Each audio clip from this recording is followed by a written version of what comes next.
Today's session, we are going to see a new topic called multi-threading in Java. So before discussing about multi-threading in Java, we need to theoretically understand some computer science related topics, how a computer works, uh, not just the hardware of the computer, but the software, the system software upon which you open some programs and do execute some programs and all these things. You need to know something, some fundamentals related to this multi-threading. Okay, so what actually is multi-threading? So let me show you here. So if you can look at this presentation,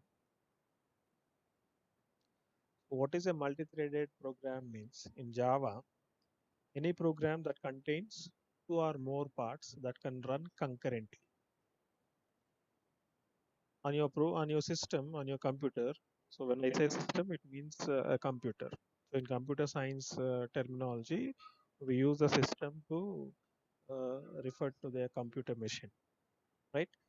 So what is a multi-threaded program means? Any program which contains two or more parts that can run concurrently. So what do you mean by concurrently?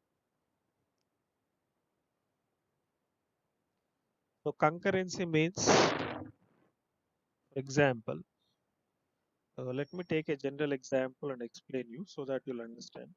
Because you are not from a computer science engineering background. If you are from computer science engineering background, it will be easy to understand this topic. Because you are not from computer science engineering background, I need to give some fundamentals related to operating system and how programs are executed on a computer. So in any computer, in any personal computer, if you take, there will be only one processor or CPU, right? So any computer system which has only one processor is called as a uniprocessor system, right? And if a computer contains more than one processor, we call it as a multiprocessor system,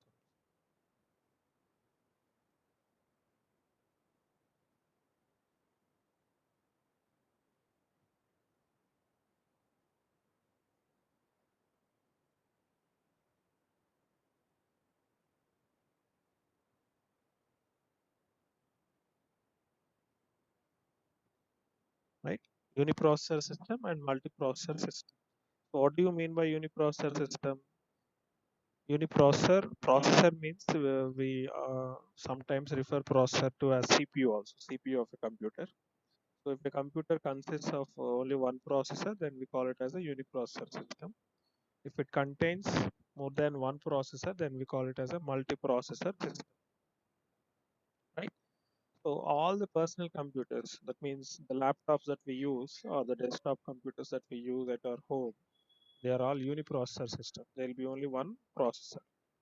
But there will be some systems which will be used in, say, for example, server systems or some other kind of systems, special systems, which are not actually personal computers. They are used for some other purpose. They'll have multiple processors, more than one processor will be there. So those systems involve very complex calculations which take a long time for computation. So in such a case, what we can do is we can distribute the total calculation or computation task into multiple small parts and parallelly run them on different processors of a single computer. Then that is called as parallel processing. So parallel processing is possible in a multiprocessor system. Parallel means what? At same time, at simultaneously or same time means same. So when something is happening here, at the same time, some other thing is happening beside you, then we call it as simultaneously. Those two tasks are being performed, right? But if one after the other is performed, we can't say that it is a parallel process. Parallel means what? At the same time, same task. If two or more tasks are performed at the same time, then we call it as a parallel process. There are two people. One person is doing one task, and another person is doing another task, and both of them are doing at the same time interval. say from 10 a.m. to 11 a.m. one person is doing say task 1, and during the same time 10 a.m. to 11 a.m. another person is doing another task 2. Then we say both these tasks are under parallel processing by two different people. So similarly, if there are multiple processors in your computer, each of the processor will be doing separate different tasks at the same time. So such kind of processing of data or performing computations is called as parallel processing. So when this parallel processing will be possible if your computer has a multiple processors. But if there is a uniprocessor system, that is our personal computers, this parallel processing will not be possible. But even though parallel processing is not possible, we can perform another kind of processing or execution called as concurrent execution. Concurrent execution, right? So this concurrency means what? Uh, if two or more programs are executed concurrently, then we say it is called as concurrency. The concept is called as concurrency. What is this concurrency? Parallel means two or more works or tasks being performed at the same time. Then what about concurrency? Concurrency is a different thing. Say, for example, two tasks are being performed by in general. I'm not saying related to computer science or any other engineering background. I'm saying related to in a general sense. So in a general sense, say two tasks are being performed by two people, or you can take an example for students writing an exam in an examination hall. Say in a classroom, say 10 students are writing an exam, right? So all of them are writing the exam, but one person uh, in your exam, what you'll be doing, you'll not just be writing the answer with your pen. Sometimes you'll may be drawing a uh, diagram using a pencil and eraser and sharpener, which you require for drawing a diagram. So when you're drawing a diagram with a pencil, you'll not be using the pen, right? Similarly, when you're using pencil, you'll not be using an eraser and you'll not be using a sharpener. Right? Say if there are two students sitting in adjacent benches or seats, say for example, and there is only one pencil and one eraser and one sharpener available, right? So when one person is utilizing the pen and writing an answer, at that time, other person, if he wants to draw a diagram, he can perform the drawing of a diagram with a pencil because that pencil is not being used by the first person, right? So after you complete, you can give that pencil to the second person. Then he may, if he wants to draw it, he'll draw it, right? And you have a pen of your own, so you need not depend on another person. But both of you together, you are having your own pen, paper, and all, but you don't have pencil, sharpener, and eraser for drawing the diagram. So this pencil, eraser, and sharpener can be shared by both of you, right? So this kind of sharing of resources and performing a task without wasting the time, right? So if you are waiting for the other person to complete his answer and then draw the diagram, and after performing both the actions, if he gives you the pencil, then you have to sit idle, right? Your time will be wasted. So instead of sitting idle, you can start writing the answer with a pen. And once he completes performing his activity, he'll give you that pencil and eraser. Then you can draw it. In that way, when there are common resources which are not available in multiple numbers, they are available only in one number. Then they can be shared by two or more people and see that these two people are not sitting idle without writing the exam, right?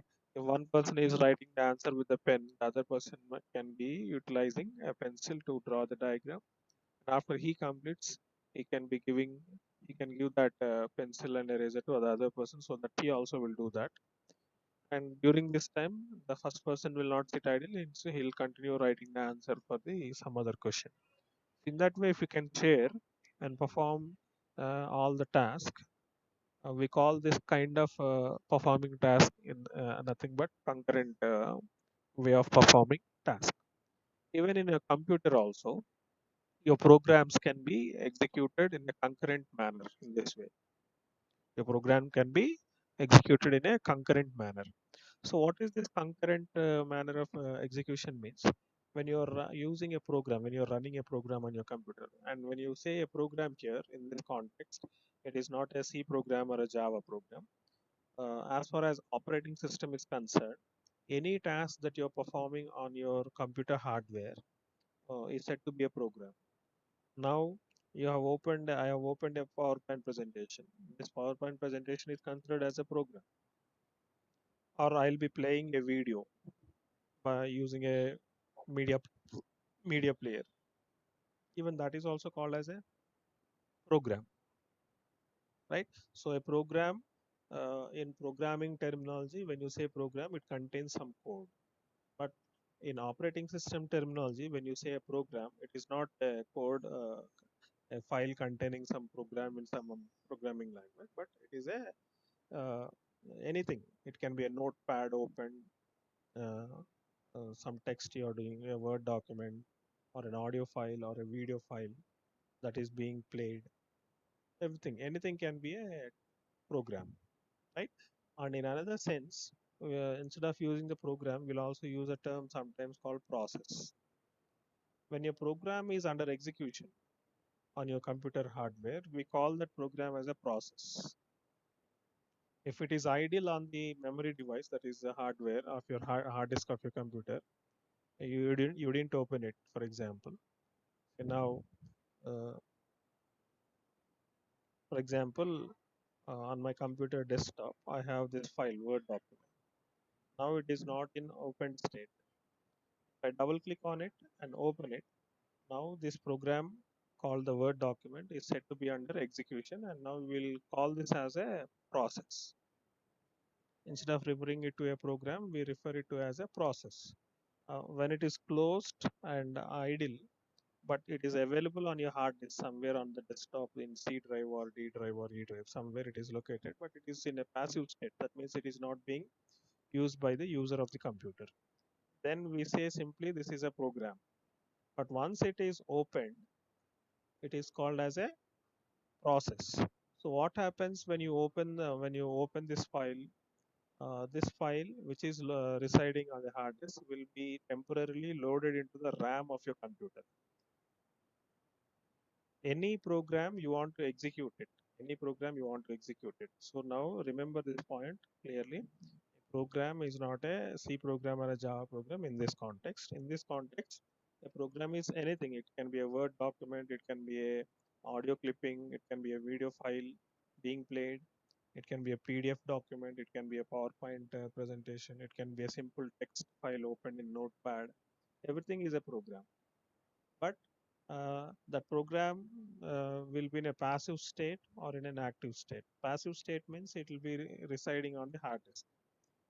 And whenever you double click on that file and open that file using a Microsoft Word or a MS Office Word or Notepad, or you open a file for playing a song using some media player, or you open a file for playing some video content using a media player, then we call it as a process. Instead of calling it as a program, we use a term called process. Why means any program which is not under execution is simply called as a program. But once it started its execution, and currently it is under execution, then we call it as a process, right? So what is the difference between being in a passive state on a hard disk and opening it and executing it? When it is in a passive state without being opened, it will simply reside on the hard disk of your computer. But when you open it with some software installed on it, if MS Office is installed on your computer, then you can open a .doc file.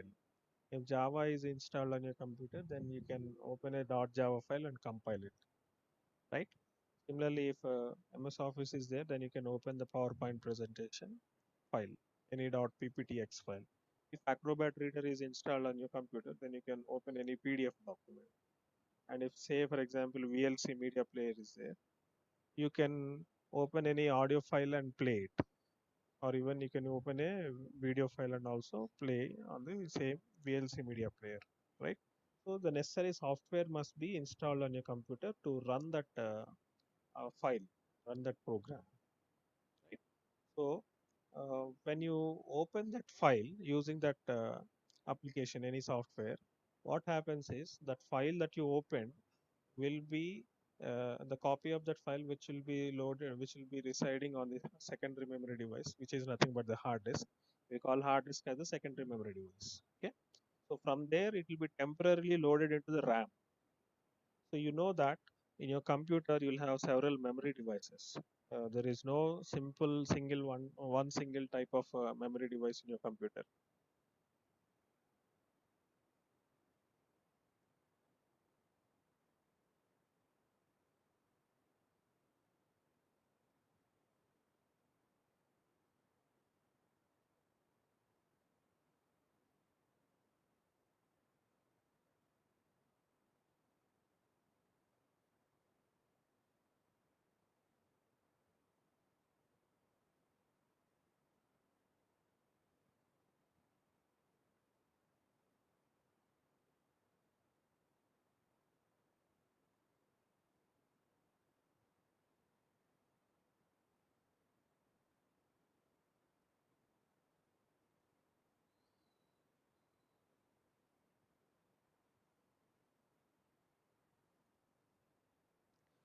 In your computer you will be having all these types of memory devices. Definitely you'll have registers, you'll have cache memory, you'll have RAM or ROM.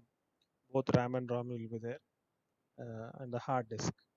Okay, so I'll separate them, RAM and ROM.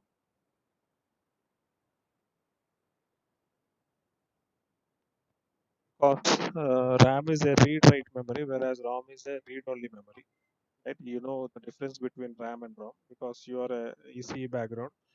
I think, I hope you'll know about RAM and ROM, cache memory, and registers also.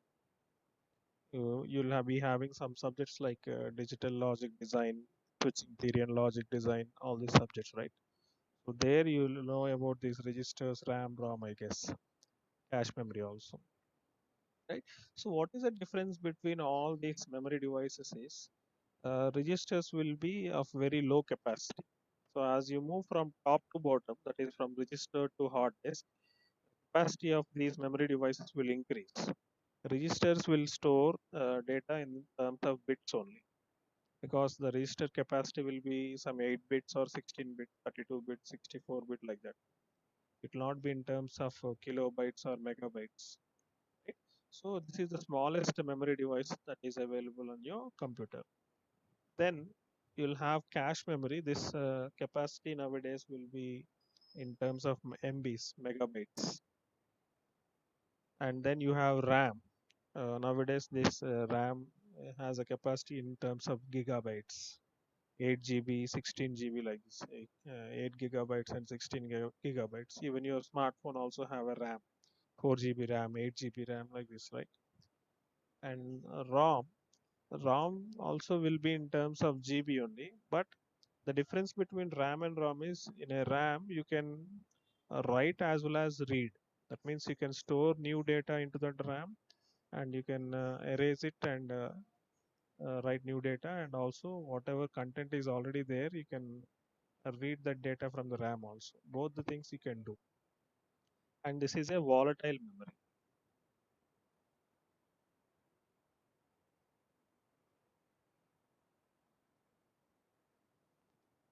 What is volatile memory? Volatile memory means any memory device is said to be a volatile memory if the data stored in that memory device is lost when the power supply to that device is removed. As long as there is power supply to the device, the data stored in that memory device will be existing. But once the power supply is removed to that device, automatically the data stored in that device will be erased. Such a device is called as a volatile memory device. So RAM is such a volatile memory device. Okay, and this RAM is in a computer in operating system context. This is also called as main memory.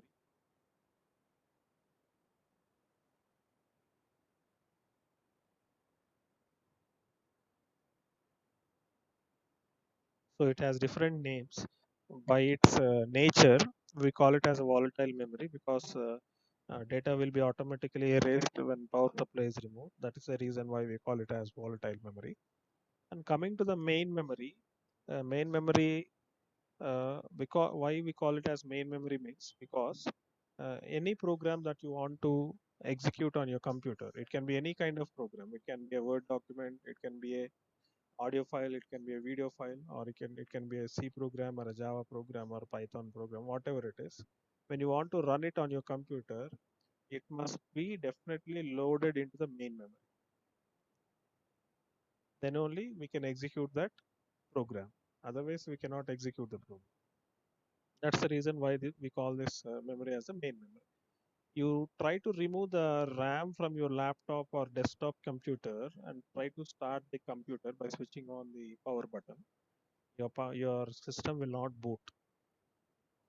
You'll not be able to use your computer. You remove the RAM and see why, because the booting of your computer will be done by some program called Bootstrap Loader, which will be available in the ROM, read-only memory. This program will be loaded into the ROM at the time of manufacturing only, and later when you start using the computer, you cannot modify that content of the ROM memory. So that's why we call it as read-only memory. We will not be able to write anything new into that memory. We'll be able to only read the already available memory. So already available data is nothing but the data that is stored during its manufacturing itself. So that's why we call it as a read-only memory. So this read-only memory has something called a program called Bootstrap Loader program. When you switch on your computer, what will happen is this Bootstrap Loader will be first initially loaded into the RAM. It will be loaded into the RAM. Then from RAM, the program gets executed. Even the Bootstrap Loader must be executed, right? So to any software or any program that you want to execute, that must be definitely loaded into the RAM. Because even Bootstrap Loader is also a program. It is a software. It contains some programs. So even that programs can be executed only when it is loaded into the RAM. So the first program to be loaded into the RAM, that is the main memory of your computer, when you switch on your computer, is nothing but the Bootstrap Loader. So what is the Bootstrap Loader going to do when it is executed? What it does is it load the kernel of the operating system on your computer into the RAM, because even the operating system is also a software, and if you want to execute the programs of that operating system software, even they also must be executed, and if they have to be executed, they also must be loaded into the RAM, right? So the Bootstrap loader will load that kernel of the computer. So the fundamental, the core part of the operating system, which is responsible for the user to get the display on the screen, desktop screen, so that he'll be able to operate the computer from then onwards. So that part of the operating system is called as a kernel of the operating system. So that kernel of the operating system will be loaded into the main memory or RAM by the Bootstrap loader. Once the operating system kernel is loaded into the RAM, from there onwards, the hardware of the computer control will be given to the operating system. Till then, it will be in the hands of the Bootstrap loader. Then after that, Bootstrap loader loads the operating system. The Bootstrap loader will go into the background and it will give the control to the operating system of the computer. So operating system will now is executed because it is loaded into the RAM. It is executed by the processor, and then as a result you will be able to see the desktop screen on your computer, and now you will be able to operate the mouse or a touch screen of your laptop, whatever it is, touchpad or touch screen, to operate your computer. You can open the my computer and you can view the files, you can play videos, you can play audio files, all these things, everything you can do from then onwards. So in that way, any program that must be executed must be definitely loaded into the main memory. Then only it can be executed. Otherwise, it will not be executed. Even now, I opened this notepad, right? So I opened this notepad means this notepad contains some data. So this data is, where is it located? It is located in the RAM now temporarily, right? Because I didn't save this program, I didn't save this file. So you can see untitled notepad. So this data will be residing only in the RAM. Now if suddenly my laptop gets uh, switched off because of battery low or some other reason, if it is a desktop, power is gone, then automatically your computer will be shut down. Even if my laptop is suddenly shut down because of low battery and I don't have charging facility, it will shut down. So when I open, when I again reach charge the battery and try to start my computer, will this data be available? This will not be available. This will be lost because I didn't save it on the hard disk. Because I didn't save it on the hard disk, only this data is temporarily stored in RAM. And when power is lost to the RAM, automatically this data gets erased, right? So what I need to do, I need to save this file. And when I select this save option here, what is happening? You're giving some name for this. And this name, when you give this name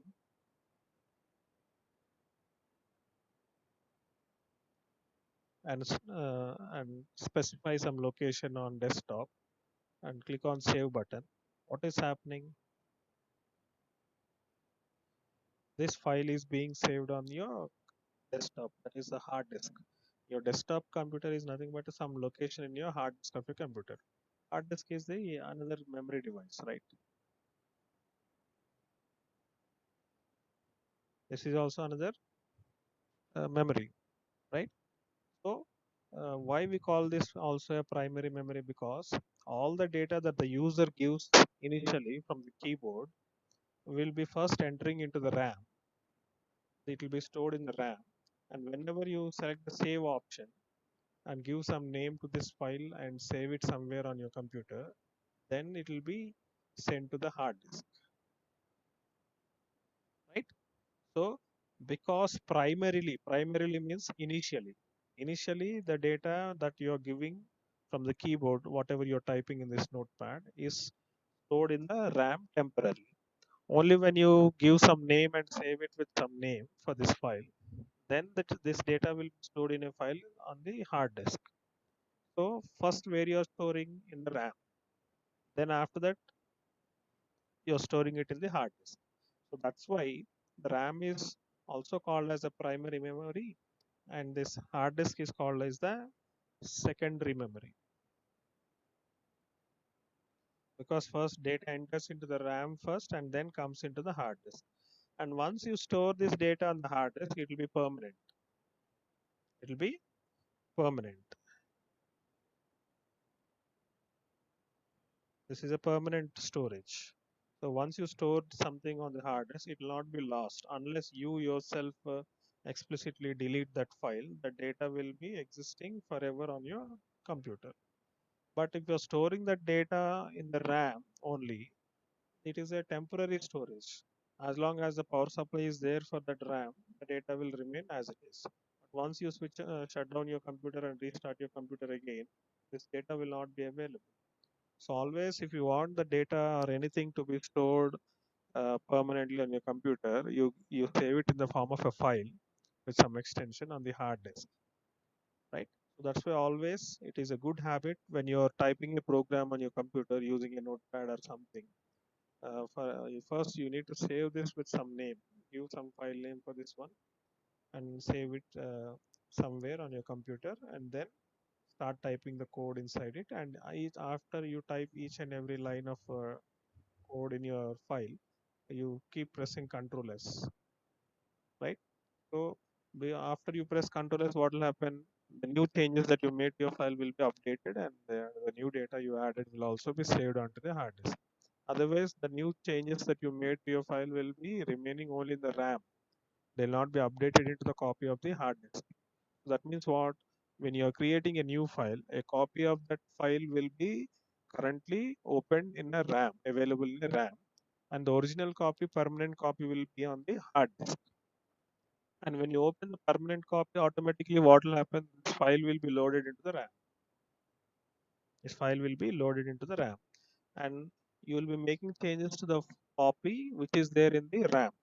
And once you make change to the copy which is there in the RAM, if you press Ctrl S, what will happen? All the changes that you made to the copy of the file which is currently available in the RAM, that will be updated to the permanent file where which is located on the hard disk also. If you don't press Control S after some time, what will happen?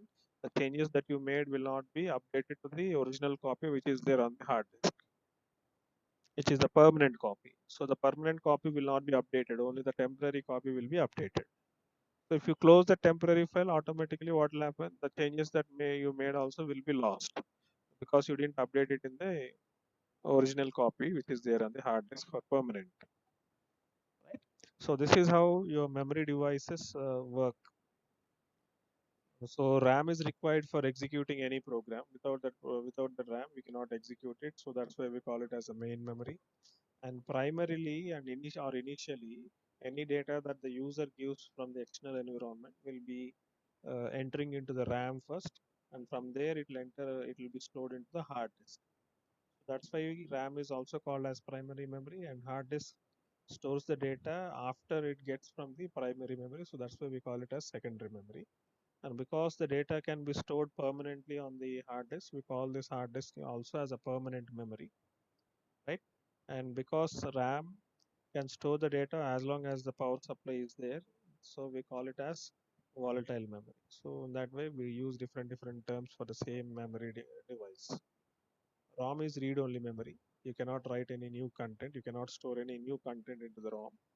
ROM will be filled with some content which is already there during the manufacturing itself. So the programs that are stored in this ROM devices are called as micro programs. They are called as micro programs. So example, the best example is the Bootstrap loader. Bootstrap loader will be first loaded from the ROM to the RAM when you switch on your computer. When you switch on the power button of your computer, automatically this program will be loaded into the RAM. And when you execute that Bootstrap loader program, what is going to happen is a kernel of the operating system will be uh, that kernel will be located on the hard disk of your computer. So from there, it will be loaded into the RAM, and it gets executed. As a result of executing that kernel of your operating system, you will be able to see this user interface on your computer screen. Using you can operate that user interface using your touchpad or touch screen or mouse if it is a desktop computer. In that way, you can use it and operate the hardware, right? So all these drives you are able to see: C drive, D drive, E drive, F drive, G drive. These are all partitions made on the hard disk of your computer, right? Everything you see here, the downloads folder, desktop folder, documents, pictures, interface, all these folders are nothing but they are some locations on your hard disk of your computer. They are not locations of RAM or ROM or cache memory or registers. They are only locations. They are all locations on the hard disk of your computer. Anything you save here on your computer is saved on the hard disk only, right? But when it is opened, it means the copy of that file is now temporarily loaded into the main memory or the RAM or the primary memory because we want to execute it. If you want to execute any program, you have to execute it by loading the copy of that file or program into the RAM only. You cannot execute it directly from the hard disk because hard disk has a high capacity. That means it can store huge amount of data when compared with RAM. But RAM will store comparatively very less amount of data. That means it has very less capacity to store data, but it is faster in its operation.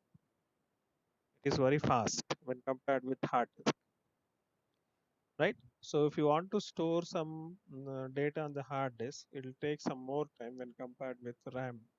The speed of access of data from a hard disk and a RAM has some huge difference. RAM will be at most 10 times faster than hard disk, right? Then, if you are using a hard disk and directly executing your program from the hard disk of your computer, the processor who is going to execute the programs will be very fast. It will operate in microseconds. And if you are executing the hard disk, which will operate in seconds or more than 1 second or 2 seconds like that, there will be a speed mismatch between these two devices, the hard disk and the processor of your computer. right? So as a result, the computer speed also will be reduced to the speed of the hard disk. Why? Because I'll give you a general example for understanding this one.